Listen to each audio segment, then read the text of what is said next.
once again, and I've come to you with a little informative speech about African American males in agriculture. Is that all right? According to the PBS website, in 1982, 1 in every 67 farmers were African American. By the late 1980s, these numbers were reduced to fewer than 2,000 African American farmers. This number today represents less than 1% of all farmers in America. So what we decided to do, after I had picked this topic, what I decided to do was try to look into it and see what the situation was. Was it bad crops, bad seasons? Was it just not the time to plant crops? But now we found out what the problem was, and it may shock you. According to Illinois Times, the issue was indeed racism. We all know that racism was kind of a big deal back then. And so the U.S. Department of Agriculture did not respond to issues such as racism as quickly as they would today. That led to many farmers leaving the workforce and causing the percentage of farmers to slack off, and there be a food supply, a shortage of food.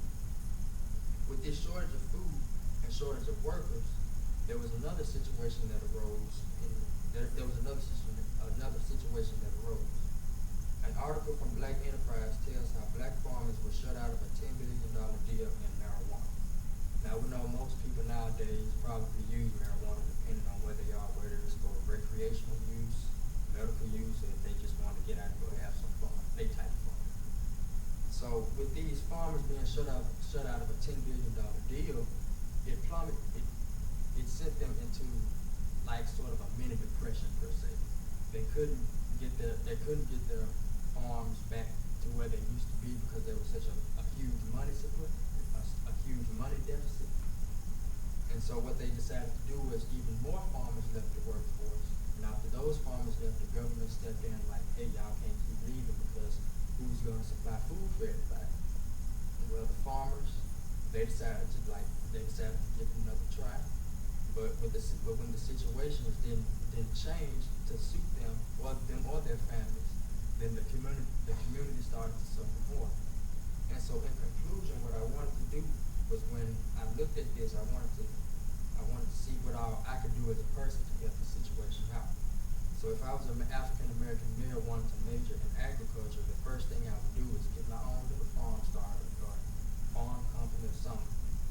And then what I would do next, start like a small farmer shop or whatever, and to help those in the area of let's say like a impoverished type area. That like if there's an area with unfertile soil, or the product is very low and it can't last long, what I would do is open up my own little spot there, and then issue out little factions of supplies to the farmers that are there until they can get their business going back again. And another thing would be to cut down on the use of pesticides, because next to cancer and diabetes and diseases like that, the things that are found in your food can actually be dangerous as well. And we know that there are not enough workers in the FDA to go through and inspect all the food perfectly to make sure that there are no mistakes in it. So we could also cut down on the use of pesticides to allow the food to be less dangerous. We could also stop using injections, to stop injecting the chicken or cows to make people sick and all different things like that. And so that was pretty much my vision, to start my own